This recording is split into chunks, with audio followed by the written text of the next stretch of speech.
they abandon notions of democracy, accountability, and only consult with the people to get their votes.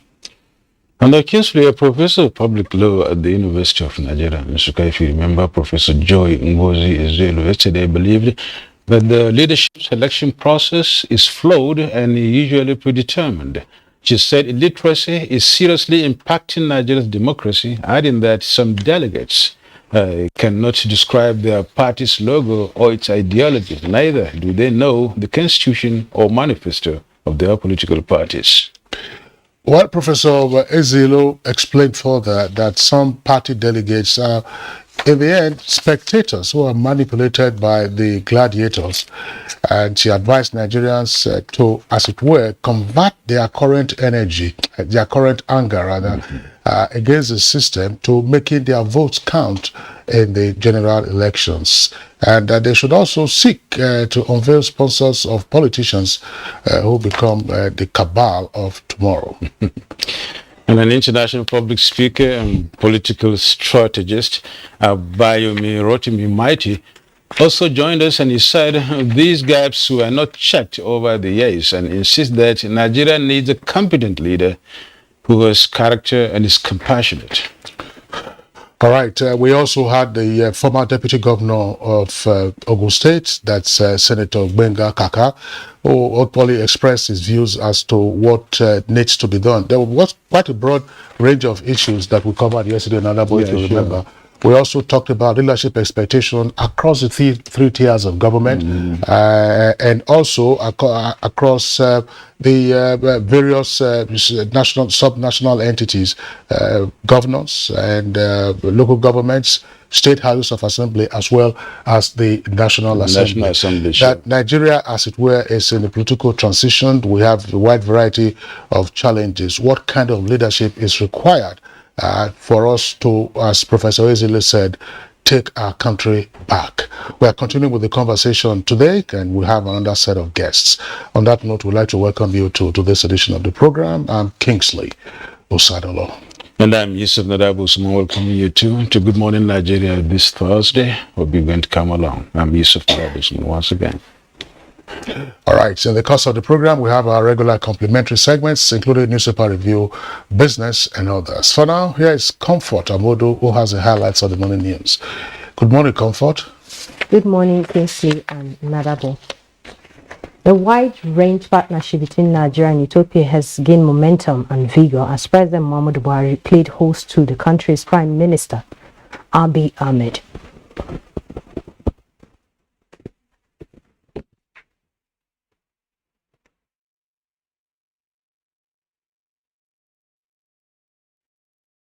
Ethiopian Prime Minister Dr. Abiy Ahmed has always taken Nigeria as one of his pillars in Africa.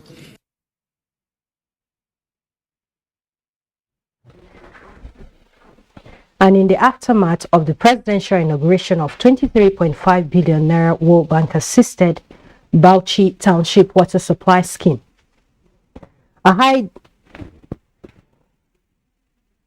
a high-powered delegation from Bauchi State, led by Governor Bala Mohammed, has paid a thank you visit to President Muhammadu Buhari. The governor told the president that despite party differences, he is loved and highly cherished by the people of Bauchi for his selfless disposition in service to the nation and impactful leadership. Finance through your own guidance that gave us about 12 billion naira to build 2,500 housing in Bauchi, and we build them across the Emirates.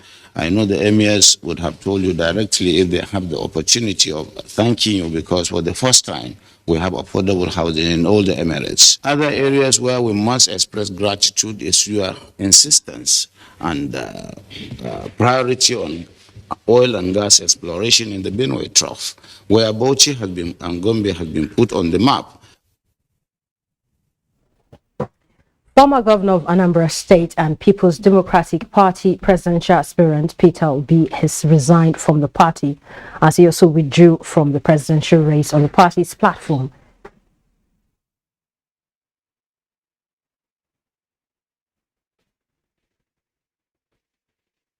Former Governor Peter Obi has repeatedly stated that He is not desperate to be president, but he is desperate to cause a change, to cause a redirection, to change the way the government of Nigeria is being run.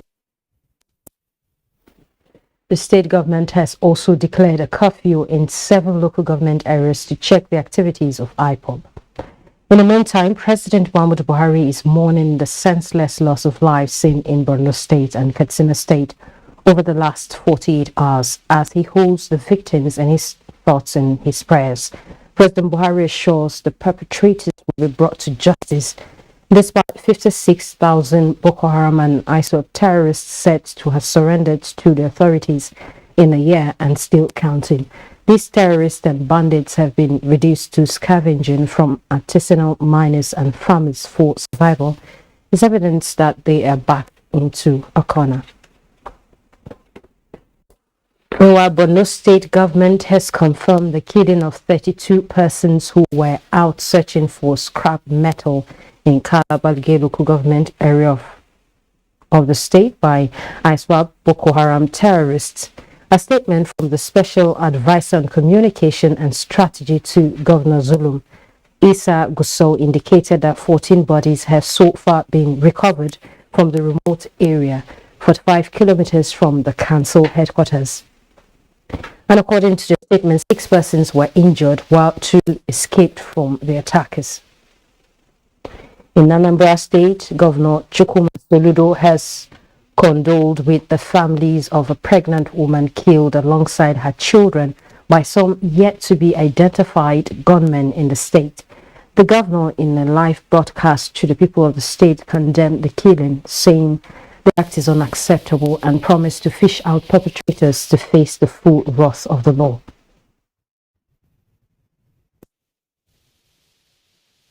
Anambra people have been in shock. This is not who we are. Our deepest condolences are with the families of the various victims.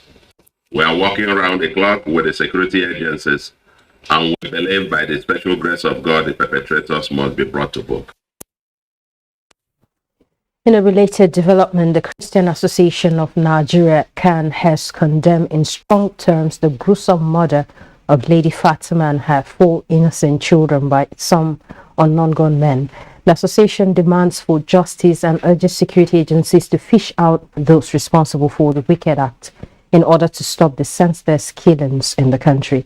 A statement signed by the Special Assistant to CAN President Pastor Adeboye Oladiji says the criminality is totally unacceptable, unjustifiable and reprehensive to CAN and all right-thinking people. Vice President Jemil Shimbajo has appealed for the support of Southeast delegates on the All Progressives Congress towards the actualization of his emergence as the presidential candidate of the party. He made the appeal in Owerri, Imo State, where the Senate President Ahmed Lawan and Ebonyi State Governor David Umahi also visited to solicit support of delegates towards their presidential ambition. We've been able to, reach several different conclusions about what to do going forward. And also we've talked about party issues as well. So it's a very robust engagement and the conversations have been fantastic. That the word for me, by you, it's a word for Progress Nigeria. Give me your votes. Convince your colleagues in other regions. I will be the answer. I will improve on what my father is. That concludes the news. Good Morning Nigeria continues with Kingsley and Nadabo after this break. COVID-19, that is the black swan of the century, has actually hit the whole world very hard, even the strongest of economies, and Nigeria was not spared. But due to the proactive stance and steps that the president has taken, we've been able to come out quickly. The president has consistently said we must invest in infrastructure. Even as we're investing in human capital, that we must invest in infrastructure. Because at the end of the day, that is what will bring about a sustainable economic growth. So the president has given us our directive. He has said you must make sure you pay salaries and pay pensions, but you also make sure that the critical projects of roads, railway, airports, bridges, major infrastructure that are meant to drive the growth of the economy, that we consistently invest in them, even if we have to continue to borrow to do so.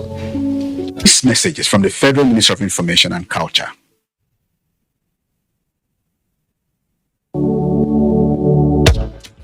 Hello, everyone. Hope you people have linked your NIN. Don't be like my son, Oshegun, who had to wait for his land to be disconnected. Yes, oh, mommy, but I am now reconnected. Yes. I went to Airtel shop, enrolled for my NIN, and re-registered my line. Simple and short, no stress. It didn't end there. Airtel rewarded me with a no-vex bonus of 20,000 naira free airtime and data to access all my social media accounts. If you already have NIN, all you need to do is dial *121# or visit the Airtel website to get link up. Get on it. Airtel, the smartphone network.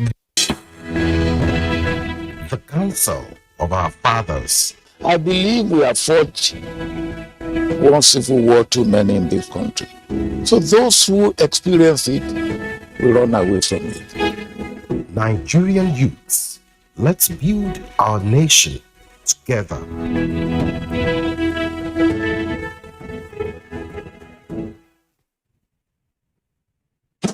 Arise, O Nigerians! Let's applaud the courage of Flight Lieutenant Abayomi Dairo, aka the Aggressor, for his skillful and dogged escape from the bloodthirsty bandits in the forest of Zamfara State. 3 hearty cheers also to all military and security personnel who are tirelessly protecting fellow Nigerians from insurgency and banditry while maintaining peace and order. Nigerians are proud of Abayomi Dairo and all our gallant men and women in uniform for sacrificing so much to keep us safe. We admire your courage and we say thank you. God bless the armed forces. God bless Nigeria. This message is from the Federal Ministry of Information and Culture.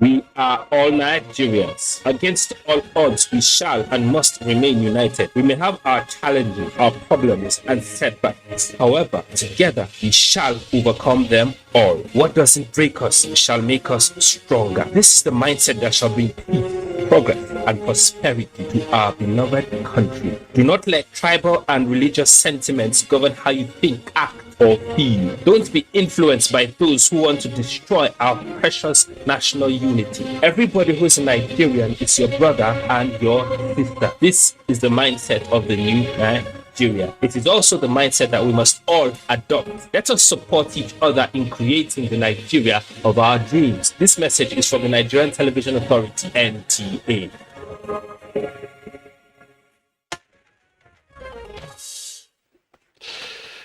Now, one of our extras on Good Morning Nigeria's business and the economic analysts call for increased local production of poultry meat to reduce importation and illegal smuggling into the country. Let's now join Achila Opanacharua for details.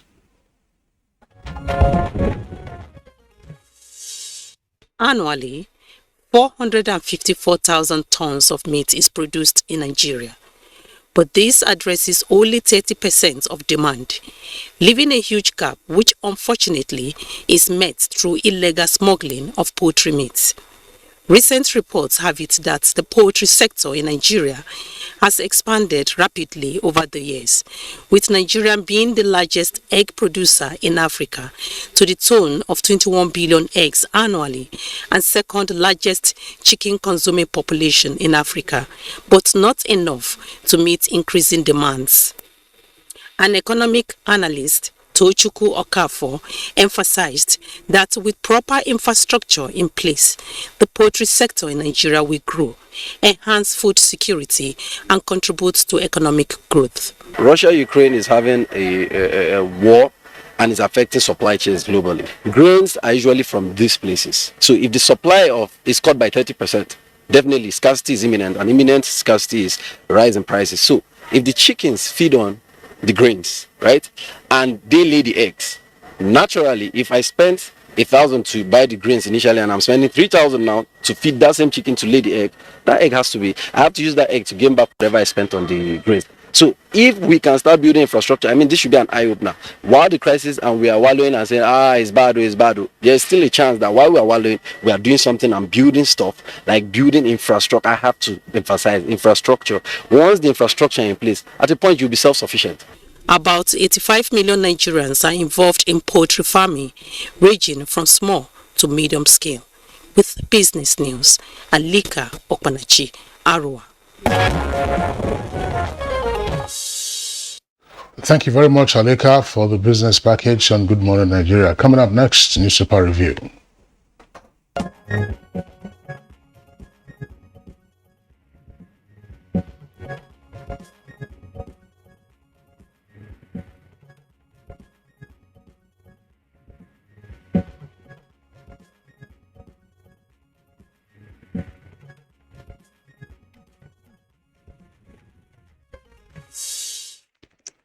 Bayo Achoebi is already in the house. Bayo, welcome to Good Morning Nigeria. Thank you, Yusuf. Good morning. Good morning, Kinsley.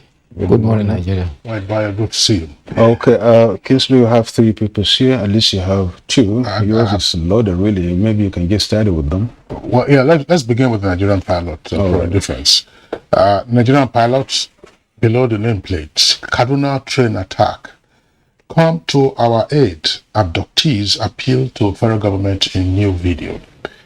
Buhari promises tough response to wild killings in Southeast.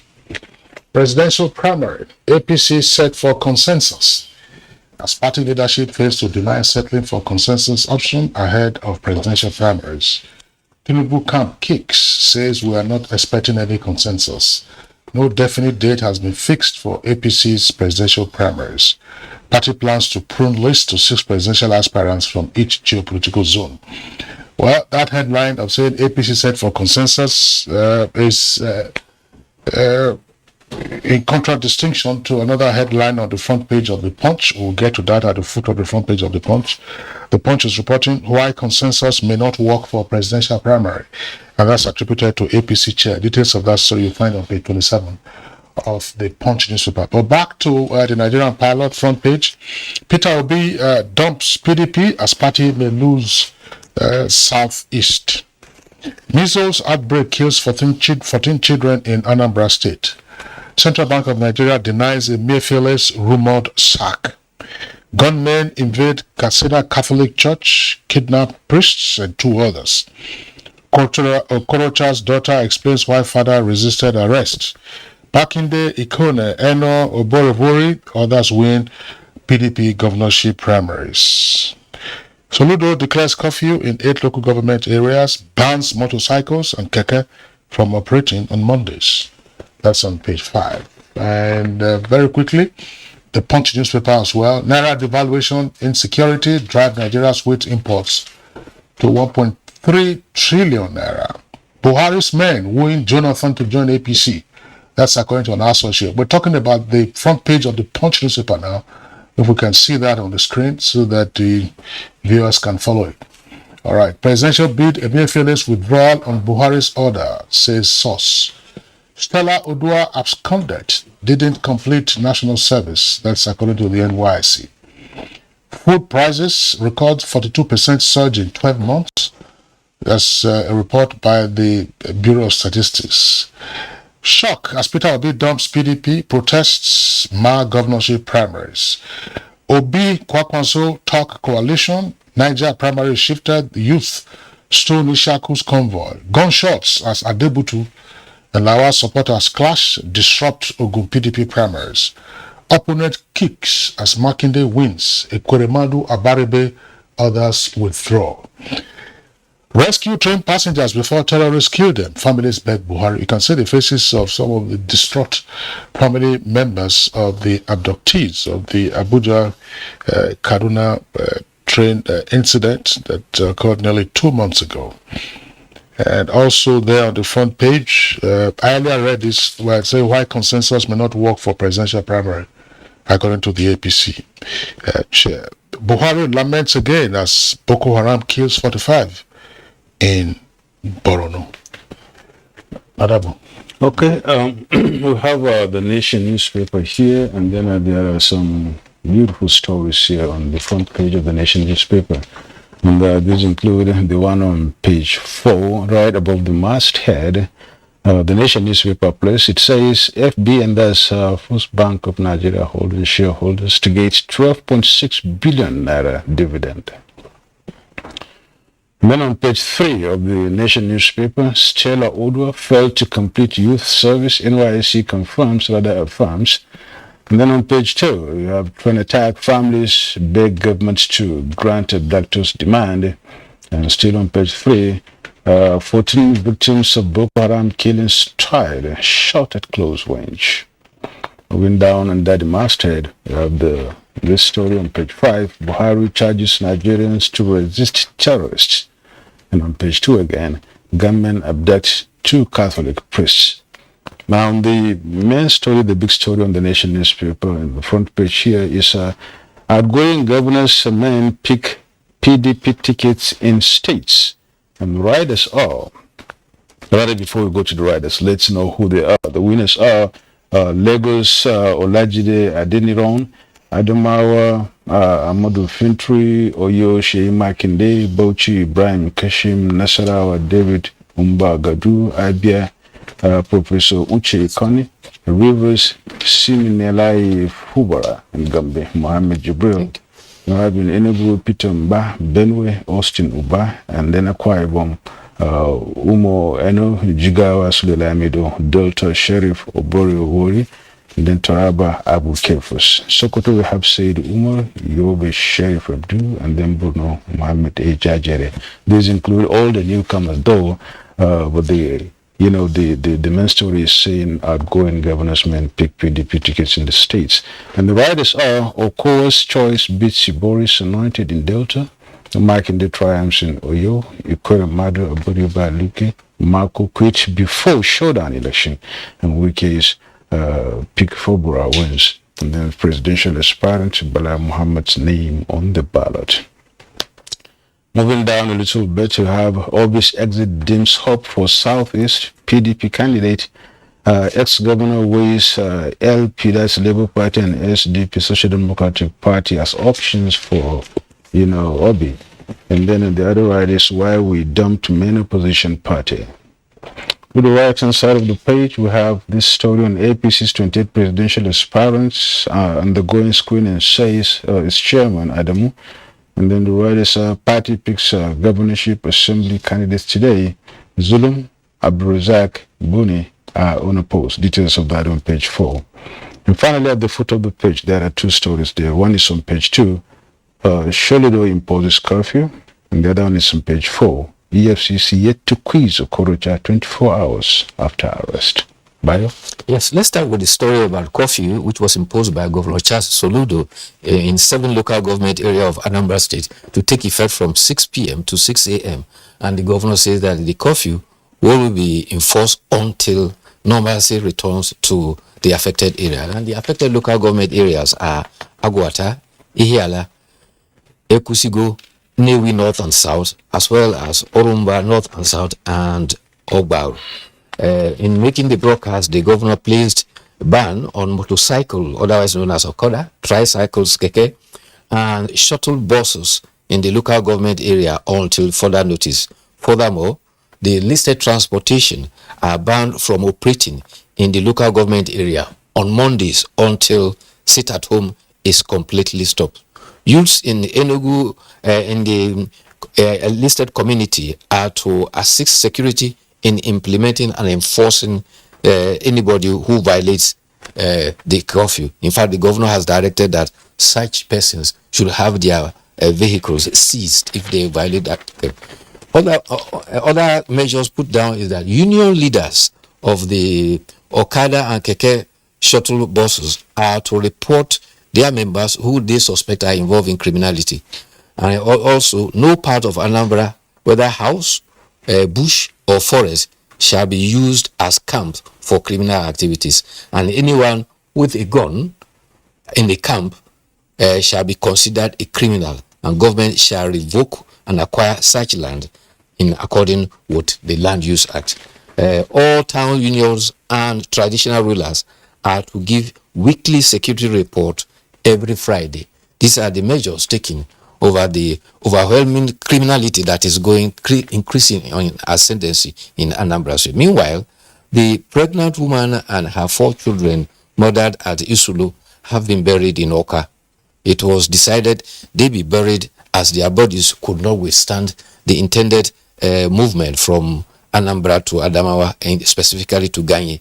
Meanwhile, the husband of the father of the 4 kids, Jubril Ahmed, says that I am now left with nobody. Those buried were the pregnant wife, Harira, who was 32. The children were 4 of them, Fatima 9, Khadija 7, Hadiza 5, and Zaituna, who was 2.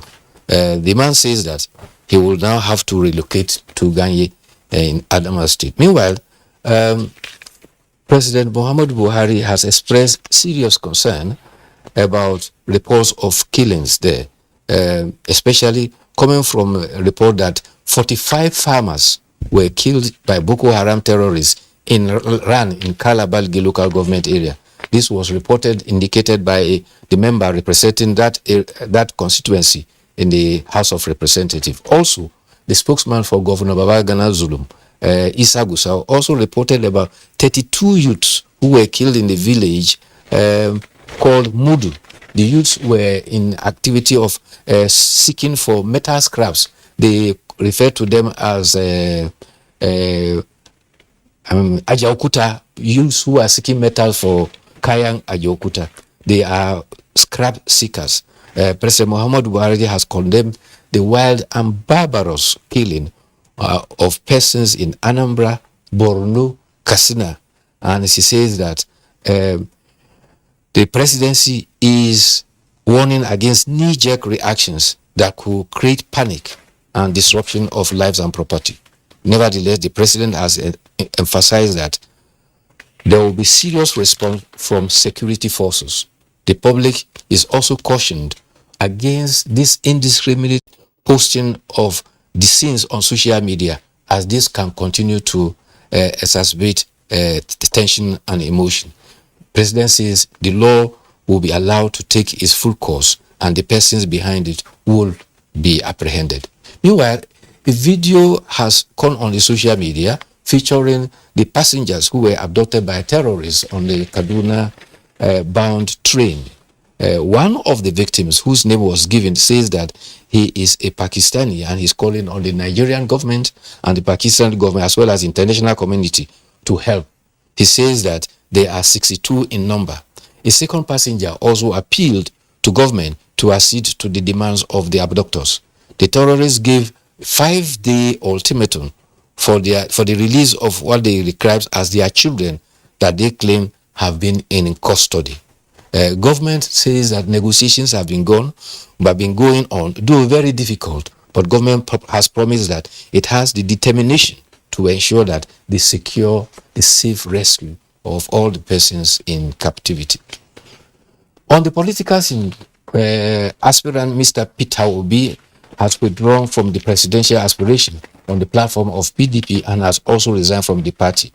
He conveyed his resignation to the party chairman of the PPTP as well as the Agulu Ward 2 Anocha chairman, to which he says took effect from May 20th. He did not state any reason for withdrawing and for the purpose of his resignation. However, he has stated that recent developments within the party make it practically impossible to continue. He also stressed that his commitment to rescue Nigeria remains firm, even if the route differs. And so these are speculations that he's likely to pitch his tent with either the Labour Party, the Social Democratic Party, or even the third force. But all these are in the ambit of speculation. Talking about the primaries that were reported, there have been some successes and some failures. So two sitting governors have won their re-election bid. They are for to contest governor of Oyo State as well as governor of Adamawa. In Kano, parallel primaries were reported, and also there were withdrawals reported by governorship aspirants in Enugu, Abia, as well as Nasarawa states. Candidates have also returned in constituencies where candidates have been returned successfully include Zamfara, Akwa Ibom, Rivers, Bauchi, and Borno states. So the primaries are over now. They'll be waiting. As far as the People Democratic Party is concerned, they'll be now focusing on the presidential aspirants. For the All Progressive Congress, they have not had the primaries for Niger State. Yes, they haven't had the primaries for Niger State, and I think a couple of other states where the primaries have not been concluded. In any case, they have up until the 3rd of June to wrap all of that up. We know that the big issue, of course, is at the weekend for a good number of the parties. I just want to get into some issues around grammar. Because we're talking about primaries, Peter Obi has exited the PDP, and there are speculations as to where he's going. I keep hearing that's the wrong use of the preposition. It say Nadabo is running on the platform or contesting on the platform of say PDP, and Kingsley is. And you hear this? Kingsley is running under the platform of APC. I cannot run under a platform. Well, Nadabo can run on a platform, but I can run under a banner because the banner is hoisted above me. But you know, it's a common mistake you find. Is it running, contesting under the platform of APC, contesting under the platform of NNPP, and so on and so forth. I think we can make do with this. You know, you run on a platform, you run under a banner, but not under the platform, because a platform is supposed to be elevated. If you are running under it, nobody's going to see you. You get suffocated, by the way. That's a good lesson for journalism 101. No, at UNN in those days, it was called Journalism 101 or MASCOM 101 was introduction to MASCOM. It was MC 111, Elements of Journalistic Style. Professor S.A. Quillier. Well, I'm sure that we have all been receiving messages on our social media platforms with regard to what has been happening at the primaries. Well, we have a lot of jokes out there. So I'm not going to stick my reputation on it and say that all of these stories are true.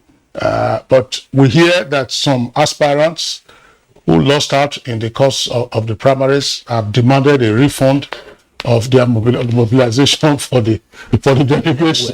And they said that, look, I paid you so much, and the number of votes I got did not match the amount that I was supposed to have spent. So give me my money back. Another account says that an aspirant who lost, and he had said he had spent about 100 million, that's the story, spent about 100 million on losing, then mobilized hunters and vigilantes to go after the delegates, and that they have started recovering some of the money. Well, I don't know.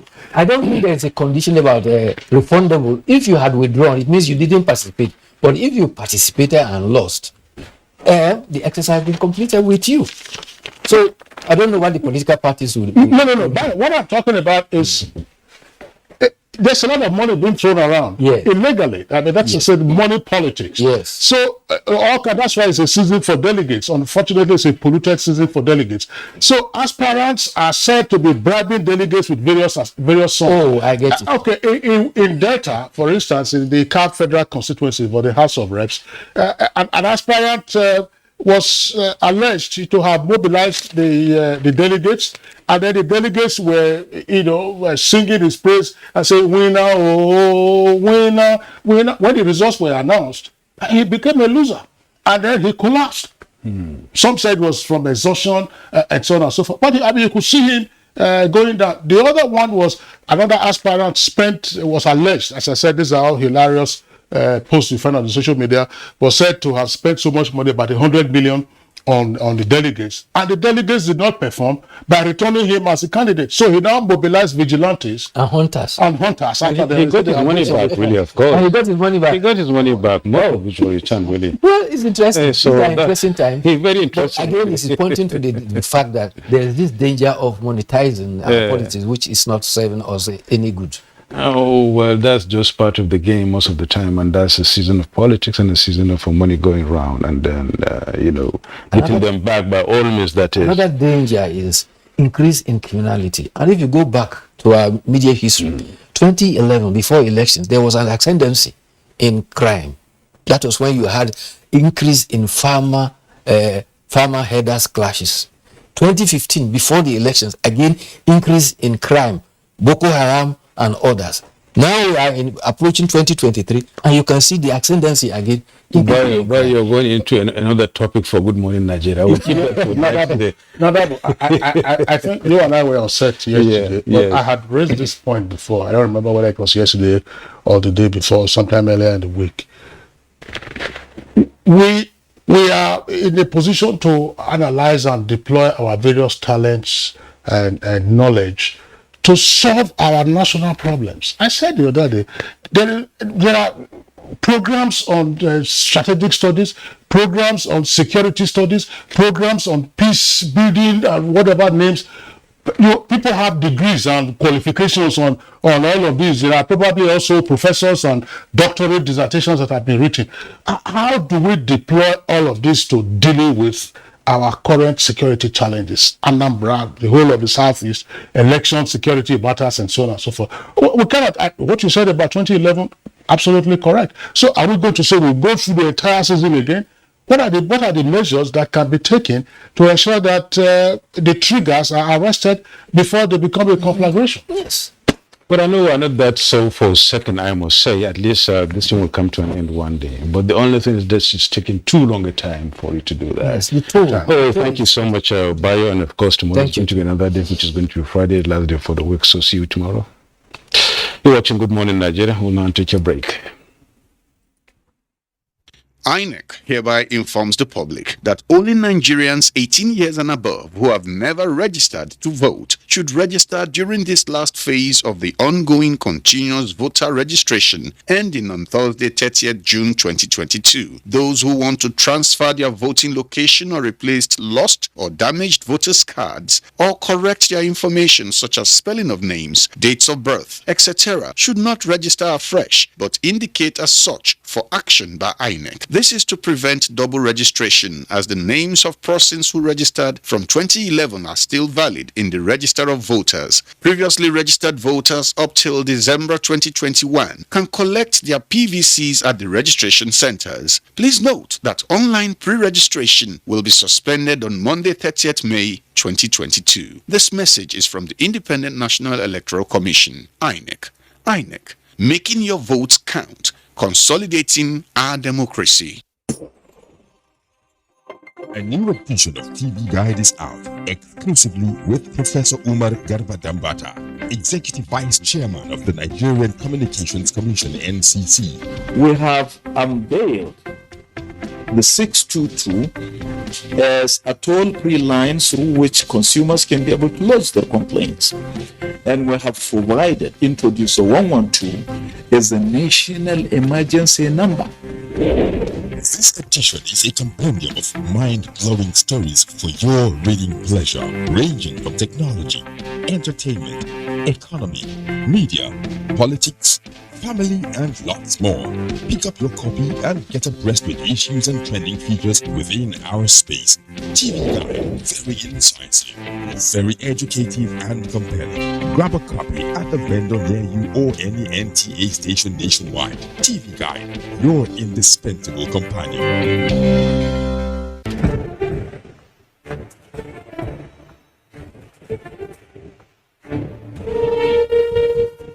Finally, the hero of Nigeria's democracy has arrived. He shall usher us into a new phase of development, peace, and prosperity. prosperity. He is the father of the new Nigeria, His Excellency President Muhammadu Buhari, GCFR. Welcome to another season of giving Nigerians hope yet again. We are sure of a great future for both ourselves and generations yet unborn. We look forward to your leading us as a nation to our manifest destiny. Though the challenges against us as a people are many, we know that your leadership shall set us on the right path to our greatness. A new dawn beckons on us all, and having you as our president is a precursor to this. Thank you for believing in Nigeria. This message is from the Nigerian Television Authority, NTA. As the 2023 elections draw near, remember, evil prospers when good men and women only wish for peace, but never take a step to make peaceful elections happen. Are you a father? Are you a mother? What are you saying to your children as elections approach? Have you warned them not to let themselves be used to cause violence? Have you explained to them what the consequences of electoral violence might be? Do your part to make peaceful elections happen.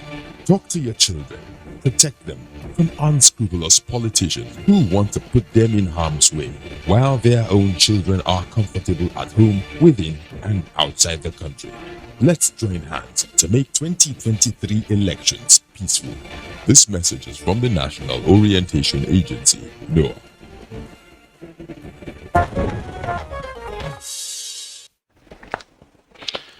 Now, to begin our conversation, let's take some excerpts from our last conversation yesterday on Leadership Expectations 2023 and beyond.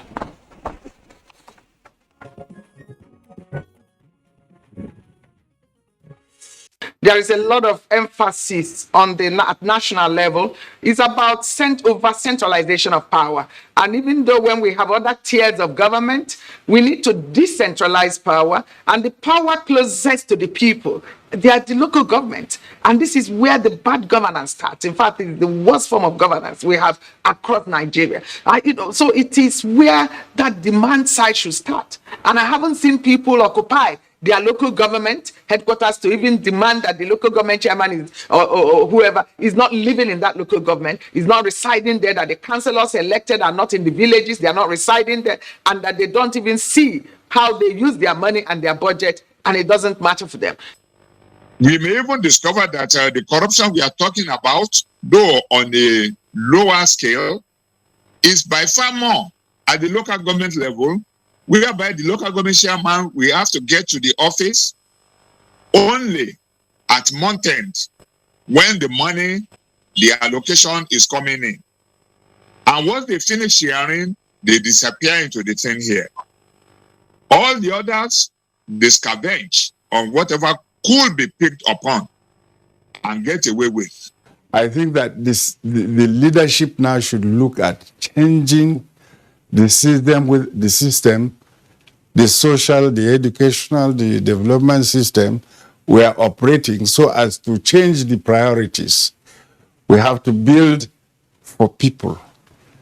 So the system now is too top-heavy, top elitist, and it should be reversed so that priorities and developments will begin from bottom up rather than from top down. We have to understand exactly that what will bring about the kind of government we want will be we first understanding the type of society we want. We want a society that we can see as meritocracy, legality, equity, fairness, and justice. And for that to happen, we also have to ensure that the people are educated. When I was growing up, it was compulsory to watch network news and listen to what the government was actually doing. But right now, the minds of the young people or the people are not even there.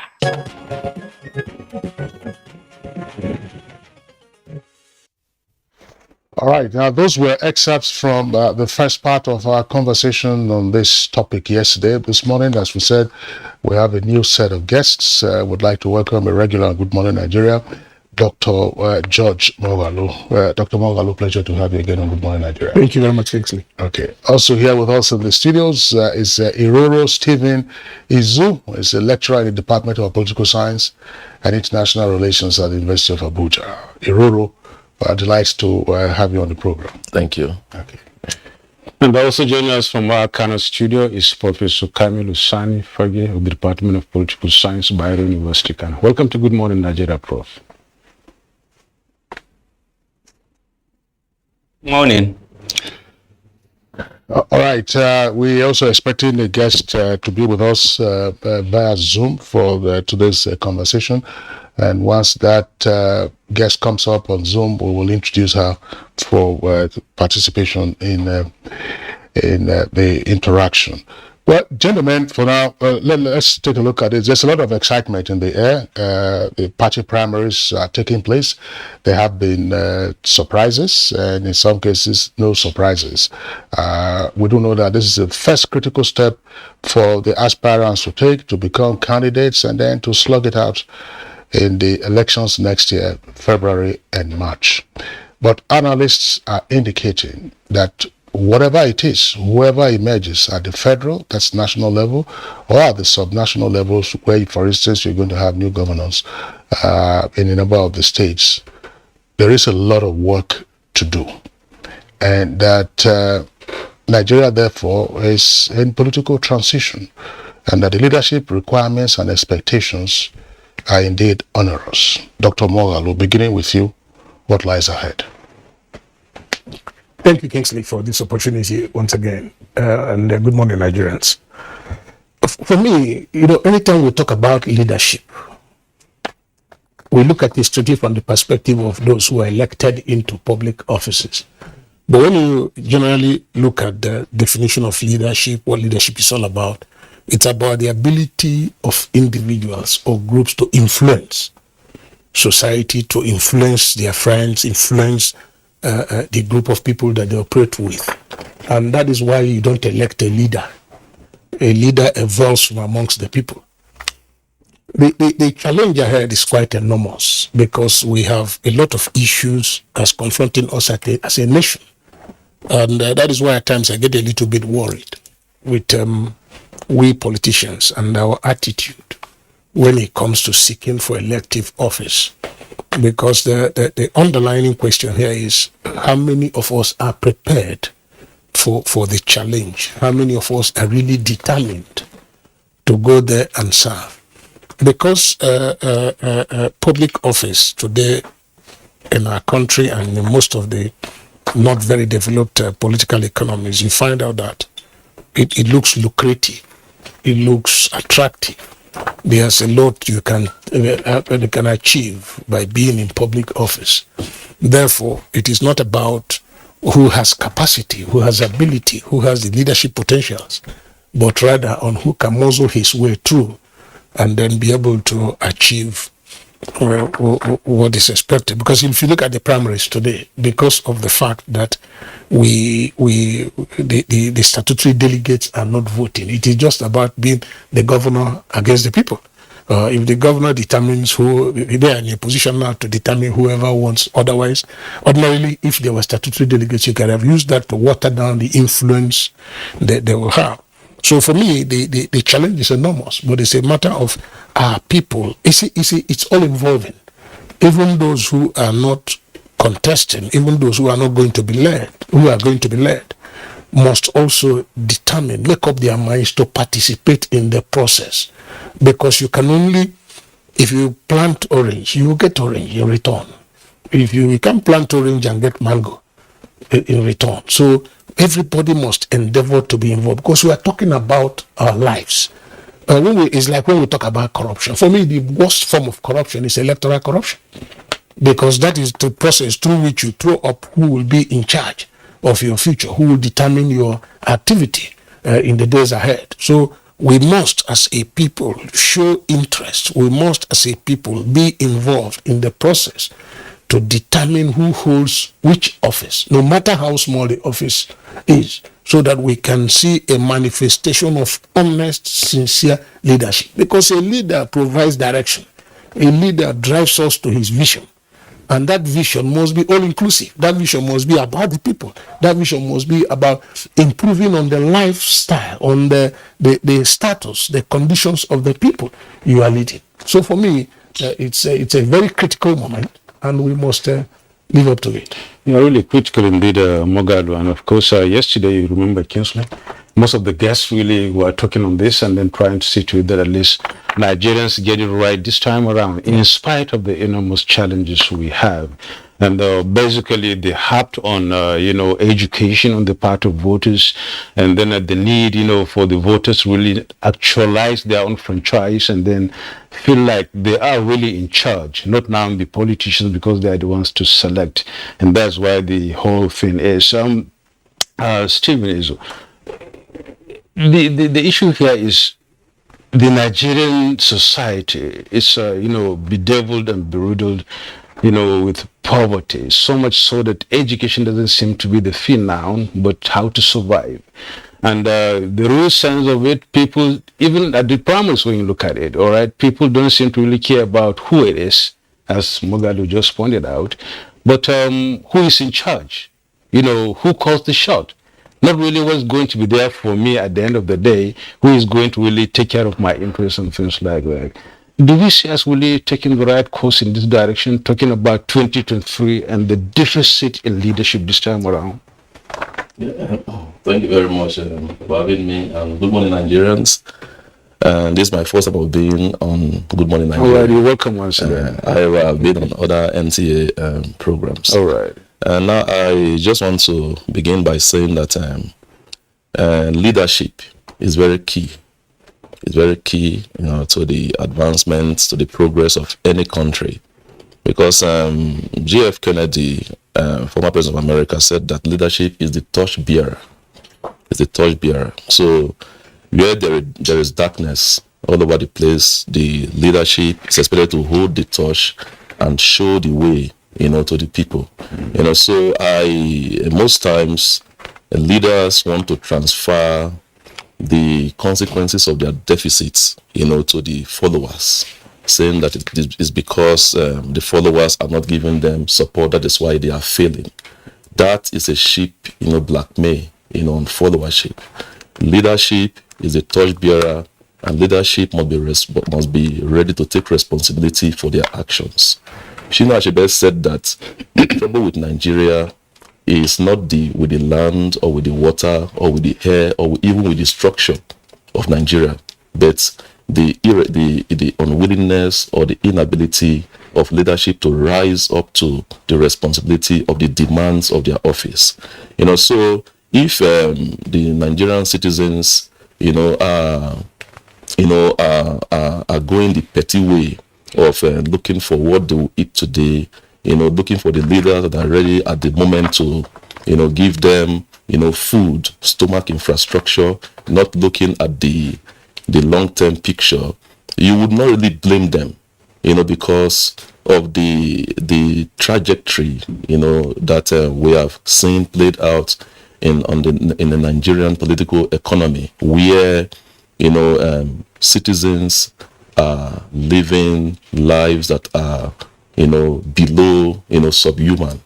So when people are faced with civil wars, what I call civil wars, wars against hunger, war against poverty, wars against lack of want, they want to suffice that immediate want first before looking at the long-term picture.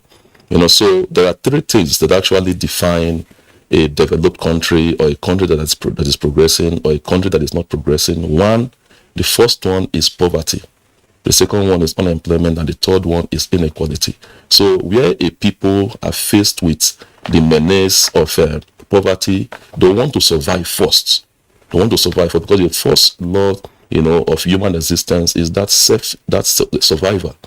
So when they survive, when they have that minimum means of survival, they cannot make a rational decision.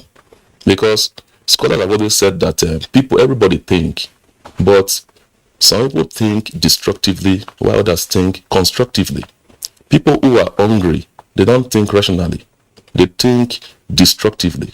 So they look for the immediate solution provider, to give them, what they want. So that people are supporting candidate or aspirants, that can give them their basic lifeline at the moment, I think is part of the trajectory that we've been facing, the failure, of the Nigerian state.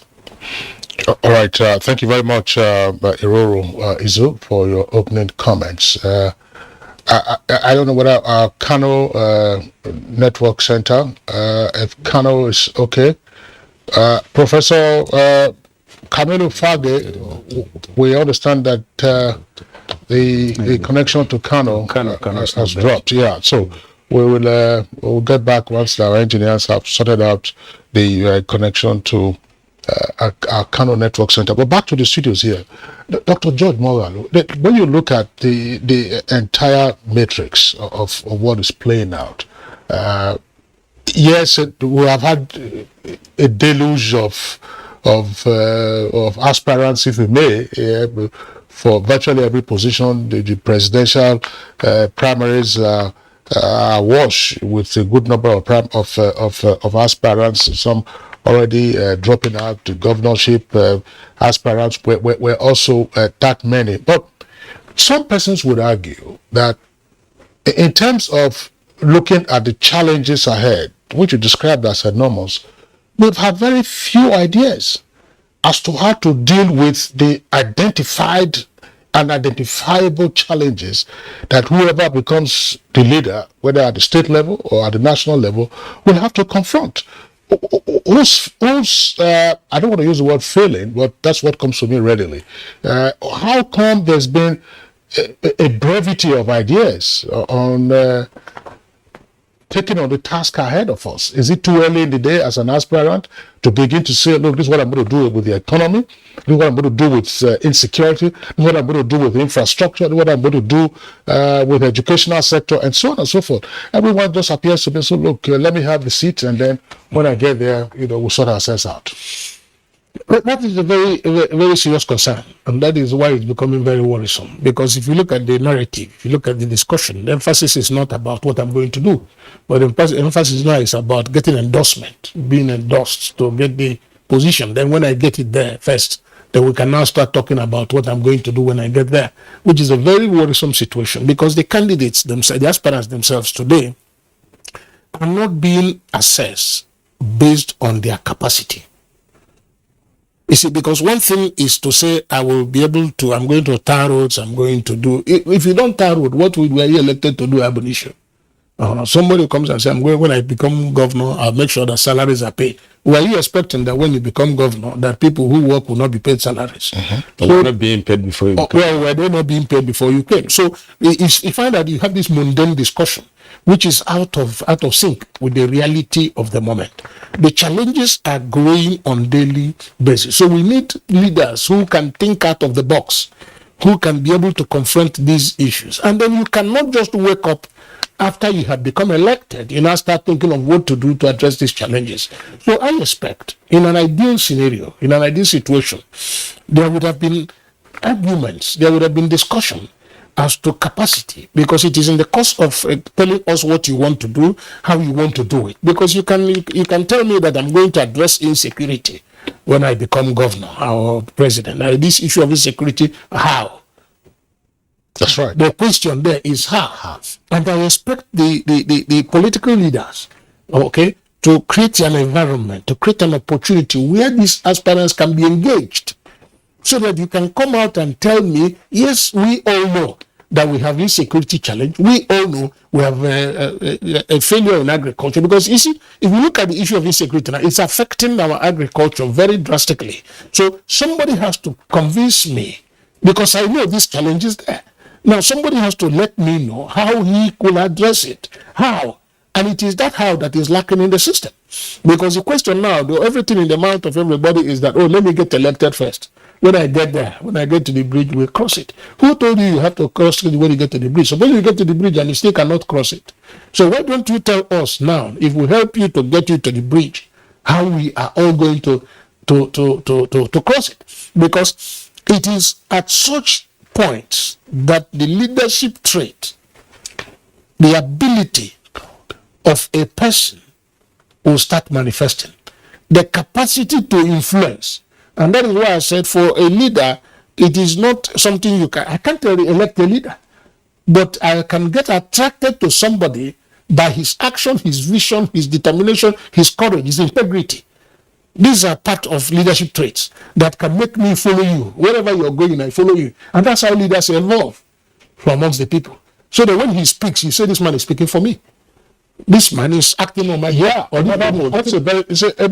Mara is raising a very pertinent issue. So when this person speaks, he is speaking for me. In other words, I can connect. Steve Iroro, I won't see that now from amongst the melange of persons and parties and ideas. So these are persons who are speaking for me. It is a pertinent issue. If you say we will deal with insecurity, how?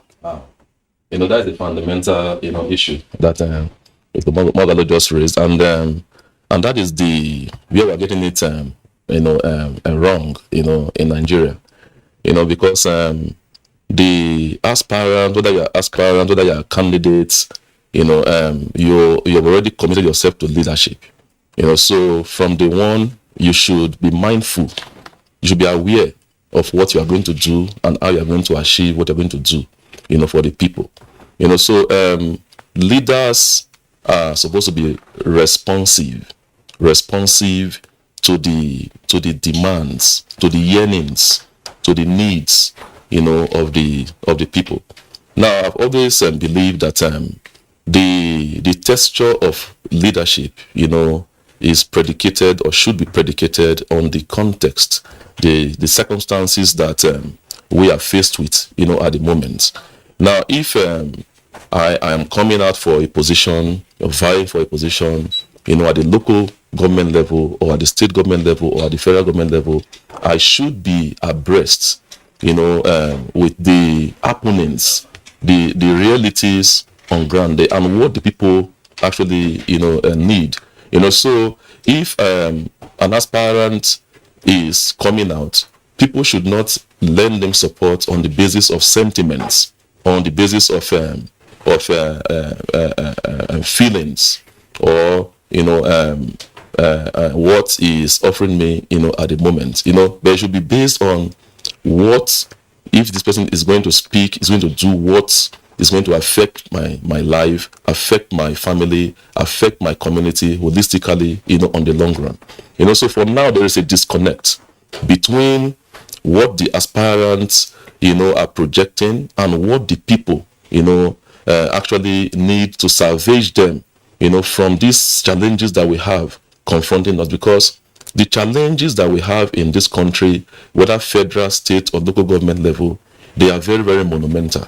And I've always believed that the statecraft or management of the state does not get simpler. It gets more complex as the day goes by. So how Nigeria was in 1960 and how Nigeria is today cannot be compared. Nigeria has become more complex. The challenges have become more complex. When democracy was reinstalled in 1999, the challenges that Obasanjo was faced with at that time are not challenges that the current administration is facing today. At that time, we didn't have banditry, we didn't have some of these terrorist onslaught and so on and so forth. But today, we have enormous challenges. Soludo just took over as the governor of Anambra State. There are some things that Obiano didn't face that is facing now. Under Obiano, no pregnant woman was killed with her 4 children. So the realities, the complexities, of leadership gets tougher, as the day goes by. So we need people who are living in the now, not people who are living in the past, to become leaders, to become torchbearers, to us. That is why, Nigerians must be very, very mindful. Electorate must be very, very mindful of people that they are handing over this torch to. Because if they hand over this torch to the wrong person, the person, rather than leading the way in the right direction, it will lead them into a ditch. So we must be able to marry, be able to reconcile. What is this person's capable of doing, and what do we really want at the moment? Is this person living in the past or is living in the now? I've always said that we must go beyond this metaphor of politics. Leadership must not only understand politics, they must also understand economics. Because where we are getting it wrong is not in the politicking, electioneering campaign, the political jingoism, and so on and so forth, but it's in the economic aspect of leadership. How can we meet the material yearnings, reduce poverty, reduce unemployment, attain macroeconomic stability? How can we correct the infrastructure deficit, and so on and so forth? These are the fundamental things that Nigerians should be watching out for, which have not been displayed by most of the aspirants so far. Okay, now you've really reiterated what Mogadu earlier pointed out, talking about the word how. Yeah. And the concept how do we really get things done really? The problems are there. I don't know whether Professor Kamilu Sani Fage is there waiting for us. Right. Professor Fage, you must have been following the conversation, and of course we've been talking about, the talking point right here this morning is leadership expectation 2023 and beyond. And the guests here have been talking about harping on the word how, for instance. It's not that we don't know what the challenges are. We have, wanting to have something on the table for the poor man, having his children employed, and of course, getting the insecurity off and then making people more secure, and a whole lot of other issues. But the leaders, those who are yearning for these positions, wanting to be endorsed by their party and of course through the delegates, and then to really seek Nigeria's votes, are the ones who are looking up to solve these problems. And the big question, being put forward here is how. It's general, it's accepted that what a leader needs is not really to get there first, but really to sort of do what others cannot do. That is trying to have the challenges surmounted while the other people working under him will be doing the normal things as usual.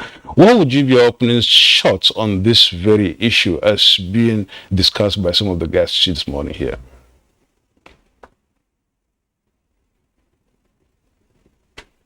The issue of leadership, I think the how should be on how do we approach the multiple problems that are facing Nigeria. And I think one thing that we tend to de-emphasize is the ability of the leader to build a team. Because there are so many problems facing Nigeria, from security, unemployment, poverty, hunger, and so on. And you don't expect a single leader to be Mr. Know-all.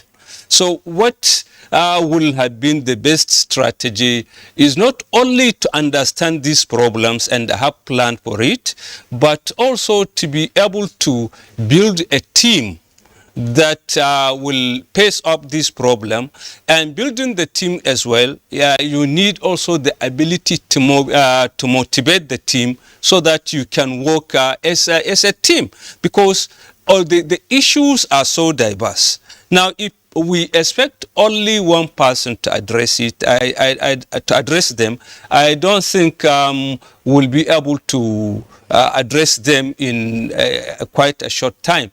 So my own take is that the leader should not only be responsive to the yearnings and aspirations of the people, but he should be able to build this kind of team that will work. For example, if we look at like the security, or let's say corruption issue in Nigeria, it has been nagging for long, but what we see is that maybe the federal government is doing one thing, the state government are not doing following the same direction. And if you look at it also, the executive is doing one thing, the legislature is doing another thing. So at least this is where you need the leader to be able to build this kind of team that will address these diverse issues. So, Fage, I still want to stay with you so that you have the opportunity of a second shot. The beauty of contributions by guests like your good selves, just as we had yesterday, is that you are able to focus on higher order things. Yes, we've been seeing and been hearing about stories as to the transactions taking place in the course of the primaries and how delegates are either being wooed or being compromised. But that the most important thing at the end of the day is that once you get into office, then the governor's challenges will confront you, and we, the people, could also be at the receiving end of these deficits. Why do you think that there has been, as Dr. Mogalu said, a focus rather on seeking endorsements rather than canvassing ideas to the critical challenges that we face as a people? Well, Steve already itemized some of those challenges. For instance, attaining macroeconomic stability, which is one of the bases of the other challenges that we face on the economic front.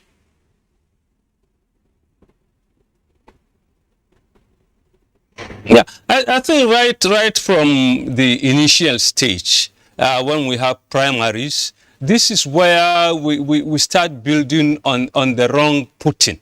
Because primaries, as reports indicate, more or less money politics. It is not people with substance. It is not people with programs that are actually elected by the delegate. It is the highest bidder.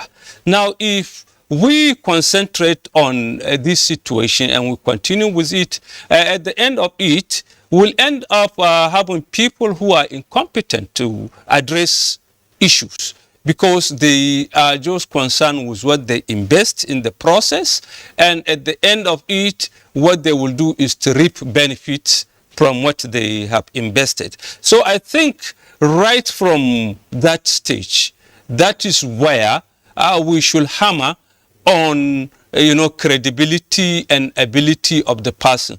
We should also hammer on the willingness of the person to deliver what he or she promised, but not to sell the tickets to the highest bidder. In fact, we have started the whole process even on the wrong footing, like I said, by even monetizing the process. For example, I don't want to mention name, but if you look at the cost of even buying form, where you expect somebody to invest like 100 billion first of all, and then he goes into the process of the primaries. We are now changing the whole concept of democracy from a government of the people, for the people and by the people, to a government for the rich and by the rich. Now, if we put it in that context, I think all these issues that we are mentioning or we are discussing, they may not be addressed properly by the leader, because the issue of competence, the issue of willingness, political will to address the challenges, and the issue of building a team to face it will not all be there. Thank you so much, Professor Kamil Hussain Fage, speaking to us, that is from Kano studio. And the takeaway from his submission, Mogalu, is that having a team is critical for a leader in order to, actualize his own, dreams and vision for the people he wants to lead. But it so seems as if we are getting it wrong, as he said from the onset. The investment in leadership in Nigeria, especially by the politicians, is becoming heavy. I can remember one of the guests yesterday said the whole thing is becoming mercantile. And it's becoming so much of a business now, and a very big one, instead of, the idea of serving the people, but rather an investment. And when you look at this, some political parties charge 100 million naira for a form to get nominated. And then some other analysts are talking about investing 100 million naira for a start in order to earn less than 100 million naira at least, without talking about the processes of primaries and elections and the rest of them. I mean, Mogalu, do you see us really picking up on the right footing in this regard? Being honest with you, I don't think we are. You see, I agree with Prof that we have kind of monetize the process, monetize the system. But don't forget the fact that the demands by the delegates, for example, for money in advance is a reflection of the disappointment they have experienced. What do you mean demands by the delegates? For example, now, in the course of monetizing the process, people allege that payments, monies exchange hands to the delegates who are expected to vote at the primaries to determine who the candidates are. You must also look at it from the perspective that is a manifestation of the disappointment the delegates who are Nigerians, who are the commoners, who are the people, have experienced in the process of governance over the years. We have a situation where those who they have invested their future in just gets in there, lock the doors, serve themselves rather than serve them. So they see this opportunity as once in a lifetime. It comes after for let me go now and collect as much as I can collect now, because immediately the man gets there, the relationship is finished. For now, really. Yes, the relationship is finished. So for me, it's a reflection of the disappointment that the people have experienced in the past. When Prof was talking about choosing a team, the ability of somebody to choose the right team, delegating responsibility is part of a trace of leadership. It's one of the major traits of leadership. Having vision, having direction, being able to choose those to go with him. Because you have to choose from those who have evolved, those who have become part of the process, who have keyed into your vision, who share the same prospects with you, those who believe that you are leading them right, because they have transferred their responsibility, they've transferred their authority, they've transferred their confidence into your hands for you now to guide them. That is the biggest challenge of leadership. Now, you are not yourself alone now. You are leading us. We have transferred our responsibility to you. So that is why I have always encouraged that the responsibility for those at the leadership level in the management of the political processes must make it free, fair, and credible, whatever it will take. Because the moment you create a process that is free, fair, credible, you must throw up somebody who is acceptable by the people. And what that does for you as a political party, or what that does for the society, is that the people believe in that person. Marketing him now in the course of the general elections becomes cheaper. Yeah. So it wouldn't be a case of how much money he has. Because the people who now chose him believe that they have a stake in the man's success.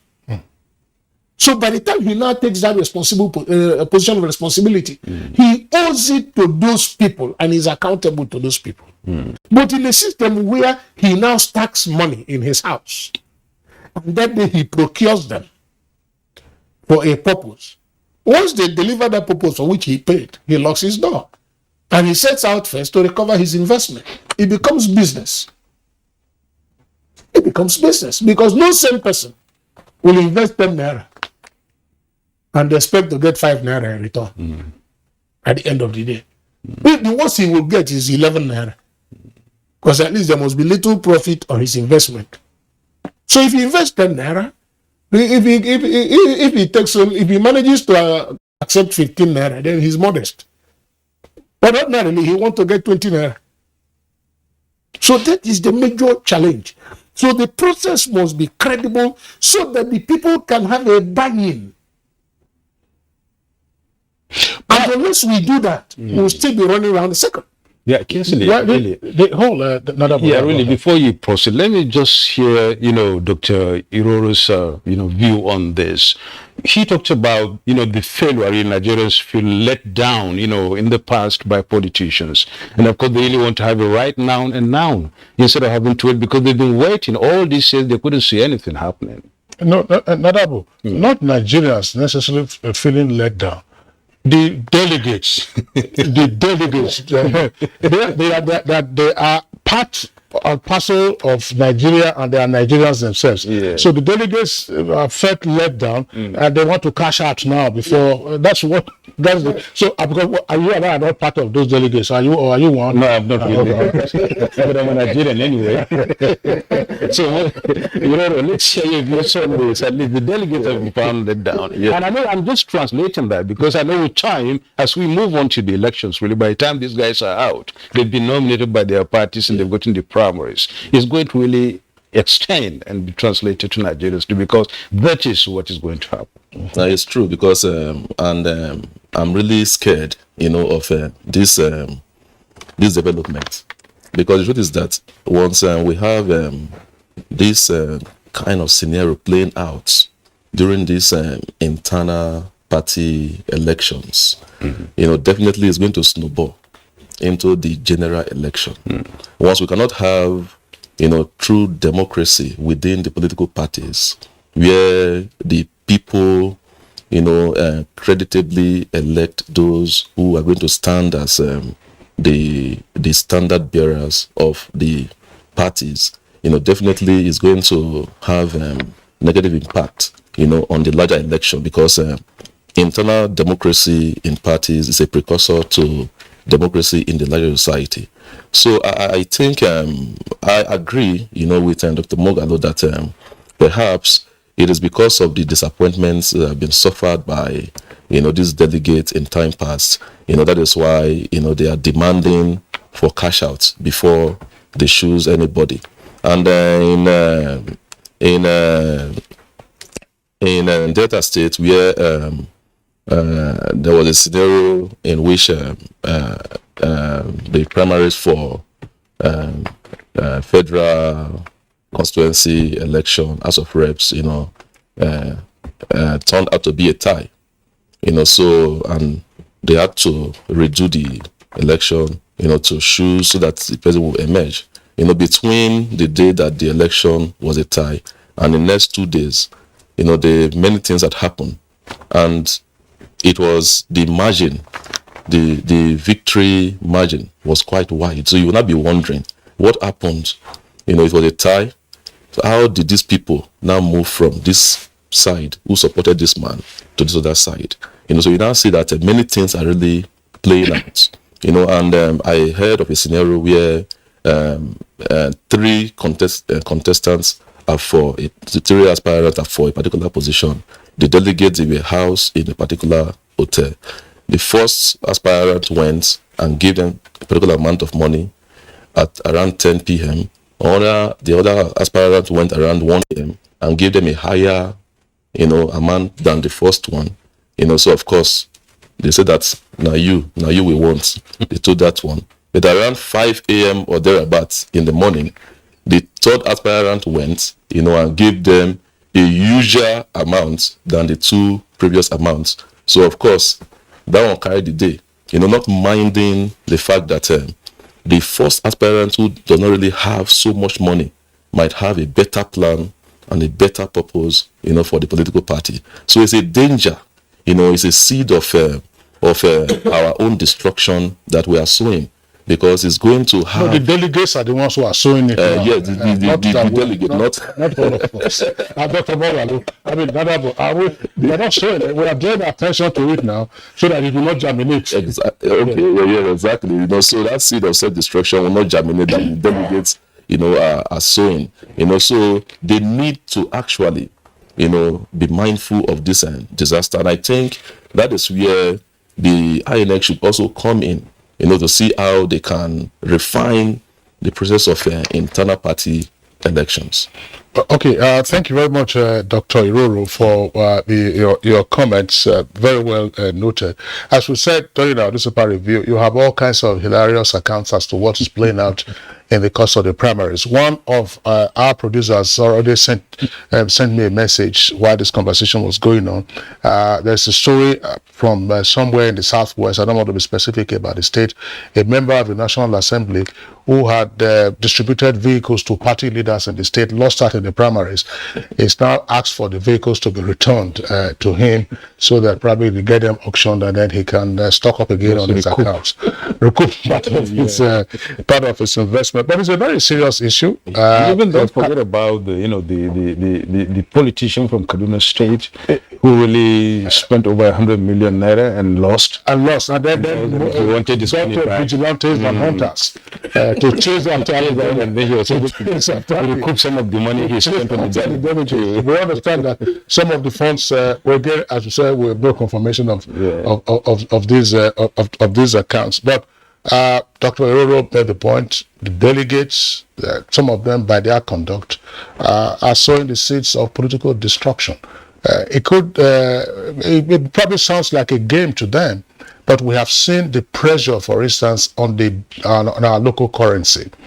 Well over 600 naira now exchanging for $1. What is driving this? There are all kinds of accounts. An aspirant comes, drops $1,000. Another one will come, no, I'll give you $5,000. Another will come, I'll give you $7,000. Again, because maybe those banknotes are easier to pocket and to arrange. Not that you are giving out ideas and asking the delegates to make choices on the basis of the considered opinion.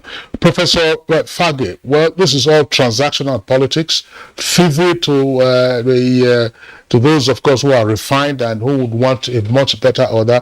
But at the end of it, once we are through with these primaries, we are stuck with the candidates that are out there. How then do we elevate the conversation further and bring to the fore those critical issues of governance that we must focus on from 2023 so as to begin to improve a good number of our indices?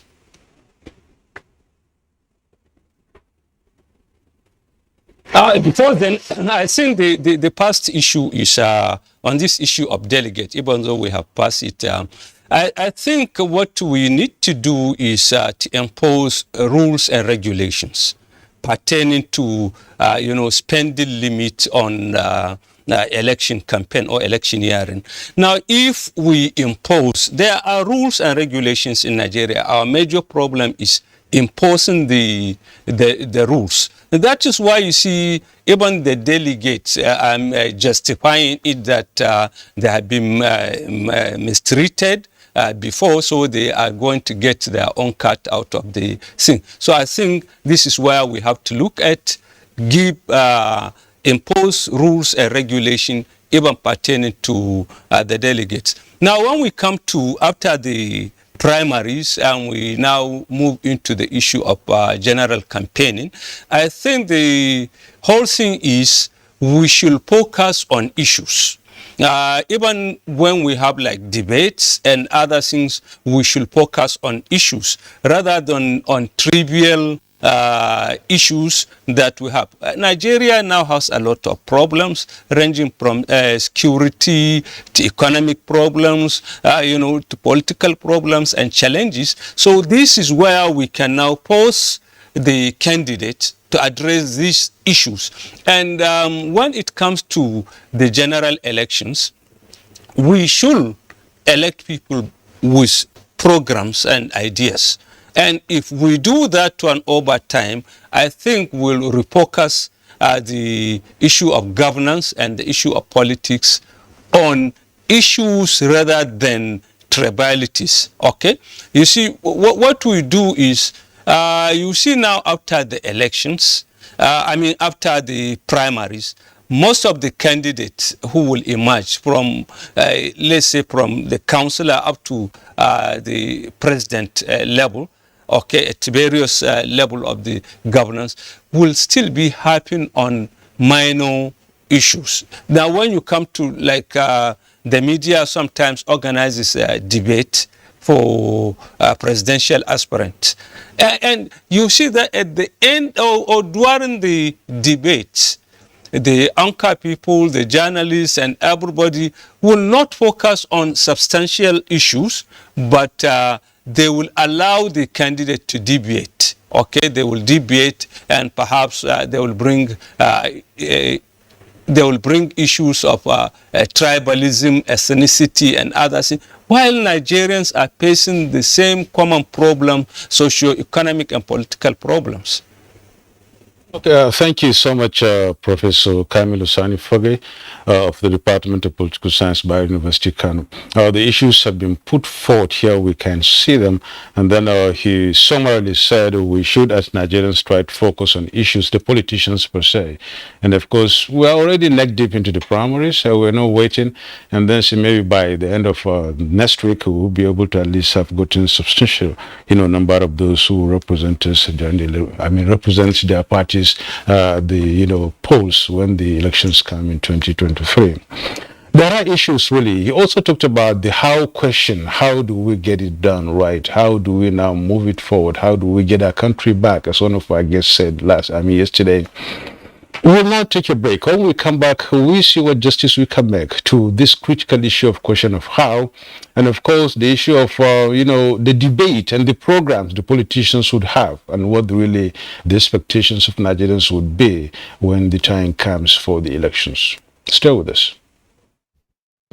147-kilometer Lagos-Ibadan Railway is the first double-track standard gauge railway to be built in West Africa. The Mobolaji Johnson train station is a masterpiece, an infrastructure that is gradually becoming an iconic building in Lagos State. The modern facilities put the station on a world map of train stations. Likewise, other new train stations across the country built to world-class standards. The train and its convenience is indeed an admirable effort, with commendations from Nigerians. This is a station that we have to commend the federal government for putting a beautiful face, empowering us in Lagos State, not only in economic and political arena. I can say that I'm really impressed with the infrastructures in place. Kudos to the Minister of Transportations. Kudos to the federal government. Truly, good things are coming out of Nigeria, and the federal government is deserving of all the applause.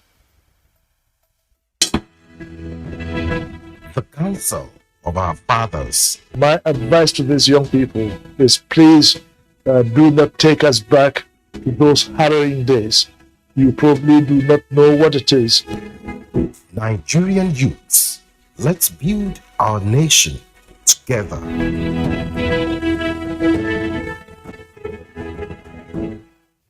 Do you run a breast or cervical cancer service? Are you a private or public laboratory, clinic or hospital that offer any of breast imaging, cervical cancer screening, HPV vaccination, or other breast or cervical cancer services? Is your service a primary, secondary, or tertiary center located in any part of Nigeria, no matter how remotely located it is? If yes, any of these questions, then subscribe to the OCI Foundation's Save Breast app and become accessible and visible to millions of Nigerians. It is all for free. To subscribe, just type the Save Breast application form on Google or go to the OCI Foundation's page on www.ocifoundation.org and search for Save Breast application form. Complete the form and submit. And let millions of Nigerians patronize you, all for free. Become part of the OCI Foundation's quest to tackle breast and cervical cancers in Nigeria. And join us as we rise by lifting others. You're watching Good Morning Nigeria. We are live still on the network service of the Nigerian Television Authority, broadcasting from our Abuja National Studios. So we still have our three guests with us, Professor Fage in Kano, and here in the Abuja studios, Dr. Iroro, Stephen Ezu, and Dr. George Mogalu. Gentlemen, quite a number of issues that are still on the plate, but let's begin to unpack them one after the other. The issue of the how that Dr. Mogalu raised earlier is pretty significant, and the whole process of getting somebody who is speaking, and the people are saying, yeah, this person is speaking for us or is speaking about us, is one that we hasn't quite crystallized. There's an existential challenge that the world faces right now. Perhaps also for those who read global economy, they probably underestimated the role of Russia and Ukraine in global business and in global economy. There is a food crisis that we have all been warned about. Take wheat, for instance. Take sunflower. A number of countries have responded. Malaysia and Indonesia have banned the export of their palm oil because they know that the substitutes are being sought after in terms of palm, and the prices were already rising locally. Nobody's talking about that amongst our aspirants. Egypt, which relies heavily on wheat importation from Ukraine and also from Russia, is having to expand its wheat cultivation. Nobody is talking about that amongst the aspirants. Earlier, Dr. Roro said, look, how do we stabilize our macroeconomic environment? The critical indices, exchange rate, inflation rate, the typical rates, interest rate, just went up the other day to 13%. How do we get aspirants to begin to focus on managing the political economy of this country in 2023? Because if we say we want to have a stable environment, it must be because you have a stable political economy to run. How do we get the conversation get them to focus on those kinds of issues that truly matter? And of course, if you say you are getting a team, as Professor Fage said, you must know what you want so that you know the kind of team you want to assemble. I agree. Doc. Yeah. I agree with all what you said. The postulations are quite germane. We must look at it from two perspectives. One is the perspective of the primary, the internal party democracy, and the other one is the general politicking. Then looking at the internal party democracy, it is very key that as parties, we must create the enabling environment. It must be credible, it must be free, it must be fair. What this does is that, one, it throws up the candidate that is acceptable to the people, that has earned the confidence of the people, either by way of his previous activity or his current actions, or people's expectation of him in the future based on his past antecedents. So once the parties can do that, I can guarantee you the right people will emerge. Then we now go a step further, where the responsibility now goes to the general society, where the media has a critical role to play, where the civil society has a critical role to play, because we must individually assess these people. One thing is to say, I am going to address the economic challenges of this country. We all know the challenge. We all know that we have poverty challenge. We all know we have infrastructural deficit. These are clear facts that you don't even bother to verify them because they are there with us. But the point is, how are we going to address these challenges? And the only way you can get these answers out is by engaging the people who are concerned. You have to engage the actors. And how do you engage the actors? We must create an enabling environment. The media has a critical role to play. Questions must be asked. It's not about, like my friend will always joke, if you want fire, I fire you. If you want water, I water you. It's not about that anymore, because the challenges are enormous. The reality facing us, like you rightly observed, what is the impact of the Russia-Ukraine war on our local economy? To what extent are we prepared for any challenge that may come? If not today, tomorrow. If this war lasts the next 1 year, 2 years, to what extent are we prepared to confront it? To what extent are we prepared to manage the fallouts? So these are issues that are of critical importance at this time.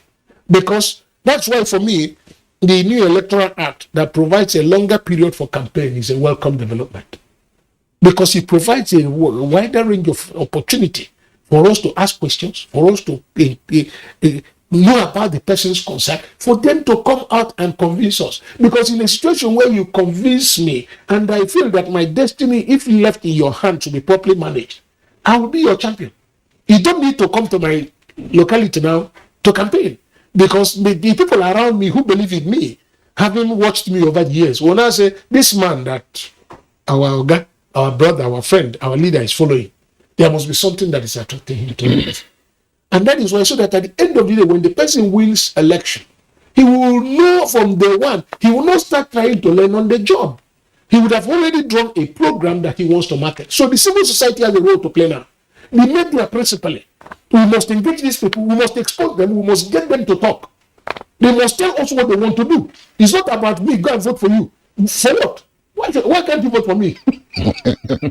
Good question. It's about you want water, you and want fire. Everybody should be on the street looking for something. But if you have weighed yourself and you are in a position to offer that service, to make that service, leadership takes a lot of sacrifice.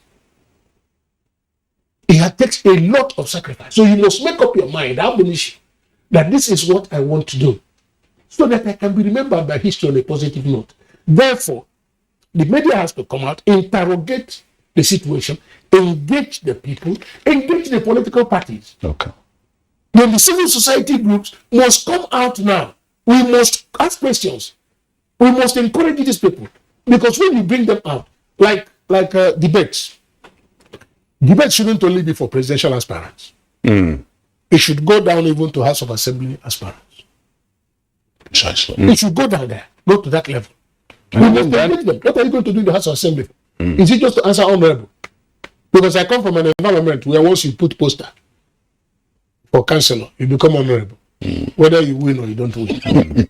If you put poster for governor, whether you win or don't win, even whether your party has no address, you become His Excellency. And the people tell you these things, encourage you so that whatever little they can get out from you, they will get it out from you immediately. Yeah. This is not what it should be.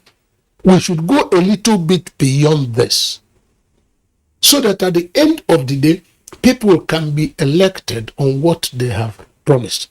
Then the political parties themselves, in the course of trying to attain neutrality, trying to create, develop the policy or principles of proper internal democracy, must also look inwards.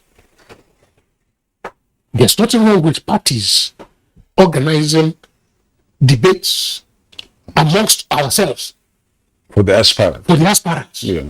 So that by the time somebody comes and tells you he has no problem, yes, you get him off. Maybe you have all the money. But if you don't create these bottlenecks, if you don't ask these questions, it becomes more mercantile. It becomes a question of how much can he pay.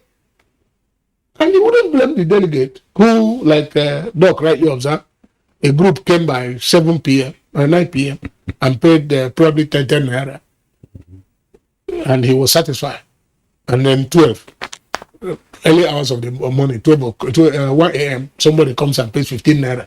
For Christ's sake, it's good business. Then by 5 a.m., somebody pays 20 naira. What is he doing with your 10 naira?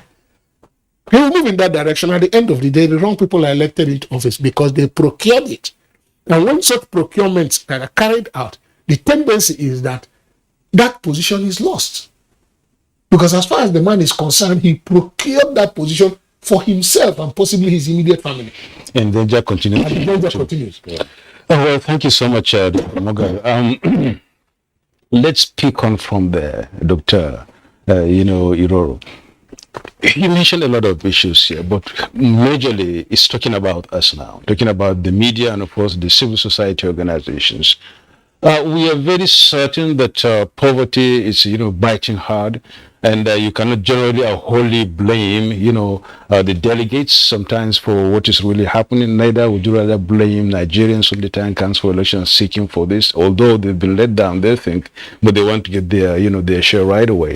But all the same, setting the agenda is very good. Yeah. Having to have a good team is important. Most important is having to have programs and then the group to lead these programs for the aspirant whenever the time comes. Here comes the media now. interrogating these issues, interrogating these programs, the civil society, checking these issues and then flowing them up. What do you see in this suggestion? Do you see there's a viable option towards 2024? Yes, of course, and that is. I want to begin by commending NTA, for leading the way in this regard, because what we are doing now, this leadership expectations for 2023 and beyond is one of the ways of trying to set the agenda, make the prospective leaders know what Nigerians really want and how they should go about, attaining these aspirations. I believe, that one of the problems we have really in this country is that, and of course in Africa, is that we are strong in the area we should be weak, and weak in the areas we should be strong. We de-emphasize what should be emphasized and emphasize what should be de-emphasized. So I made allusion to the fact that leaders must begin to not to think only politics. They should also think economics, because that is actually where it is biting, Nigeria. So the media, civil society organizations, they actually have a key role to play in all this process, because they are the fourth estate of the realm, the media, and nothing can be known to the public, without going through the channels of the media. And but the media should not be part and parcel, of this charade that is going on, within the political parties, because we have observed, in time past, because I've had, course of working with, closely with journalists when I was holding a particular position, I noticed that, it is as if he who pays the piper dictates the tone. If you have he who gives the fatter envelope, get the better news or better attention. The media must stand tall, in these times, because this year is very, very critical, to the continued existence of Nigeria and the resolution of the question of poverty, unemployment, and bad governance in this country. If we don't get it right this time around, that means we are going into another 80 years, of uncertainty and unpredictability and so on and so forth. So the media has a cardinal role, to play in setting agenda, in defining, giving the politicians options, because it's as if, like what Kingsley said from the beginning, it's as if it's some of, and Think and Doc, it's as if politicians, when they are elected, they become bereft of ideas, and that is very, very worrisome. Joe Biden, when he was sworn in as president, he already has 17 bills to be presented to the Congress. They have already worked on the bills. He had already made his appointments to be submitted for affirmation.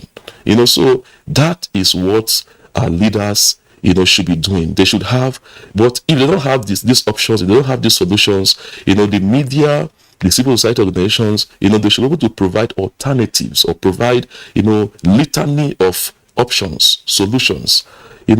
Now, if you see a leader with a convoy, a convoy of 30 cars, a convoy of 20 cars, I am of the opinion, that any leader should not have a number of cars on his convoy that are more than the number of solutions he have to the Nigerian problem.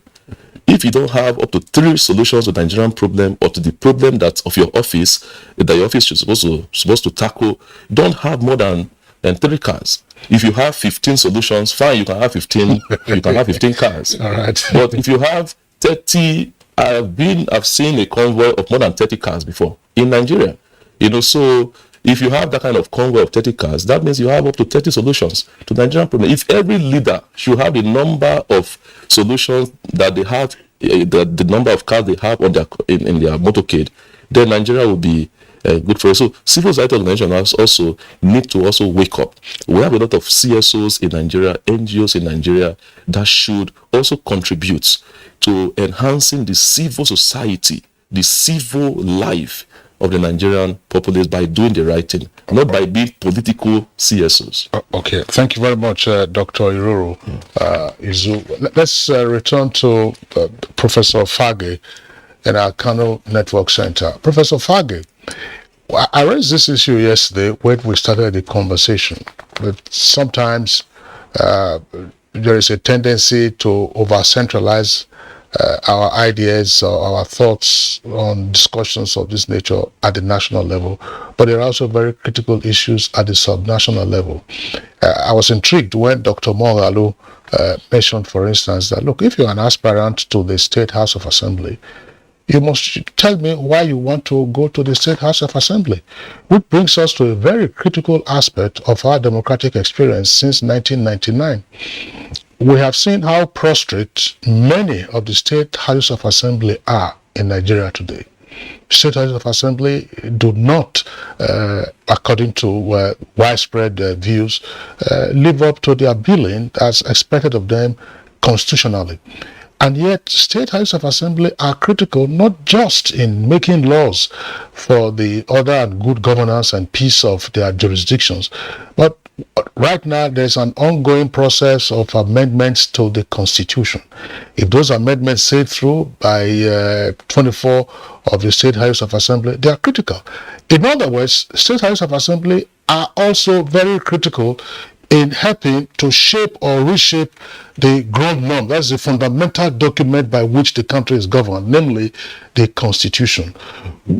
What can be done to ensure that the state legislatures are populated by the right kind of persons who can alter the narrative and have a new paradigm shift? We're not talking necessarily about antagonisms to the state executives, but truly state legislatures that can function as checks on the emperors that some of the governors are said to be.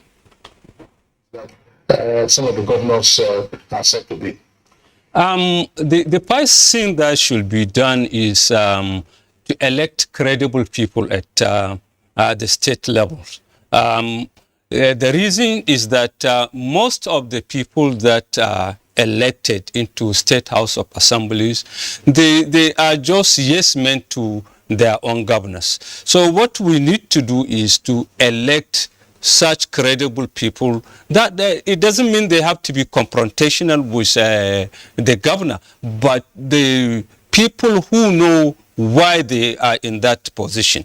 Meaning to represent the people and to act as checks and balances on the executive power. That is number one. Number two, we need also that constitutional change, because the power invested in the governors is so enormous. We know the governors have pocketed the local government. We know that when we talk of the legislature should have its own line budget straight, that constitutional thing, and also the issue of the autonomy of the judiciary and so on. But the irony is that the legislators, because the state legislators, because they knew that they owe their position to their own governors. That is why we couldn't get the majority of them to sign, to approve that amendment. So I think the first thing is for us to get credible people who know why they are in that position.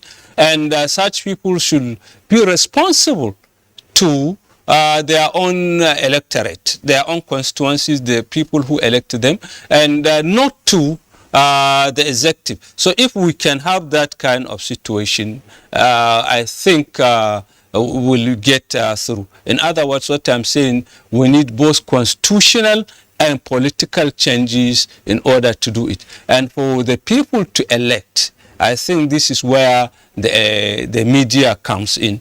Like I said earlier on, that the media should focus attention on issues. And one way by which they will do is not just organizing debate, but through investigative journalism, so that people will now know. You know, these issues are supposed to be the responsibilities of political parties to educate the electorate, but the parties are not doing that. So I think the media, civil society organization, and everybody needs to refocus attention of the people on issues, so that we now elect credible people from the grassroots that could, give adequate checks and balances. The same thing, we take it to the national level in terms of who do we elect as members of House of Assembly, senators, and so on. We shouldn't just elect people who will go there and remain yes men for the executive. What we are saying is not that we want to create conflict between the two arms of government. There should be harmony and synergy between them to work. But this cannot work unless we elect credible people at various levels. Thank you so much, Professor Kamilu Sani Fage. Kamilu Sani Fage is of the Department of Political Science, Bayero University, Kano.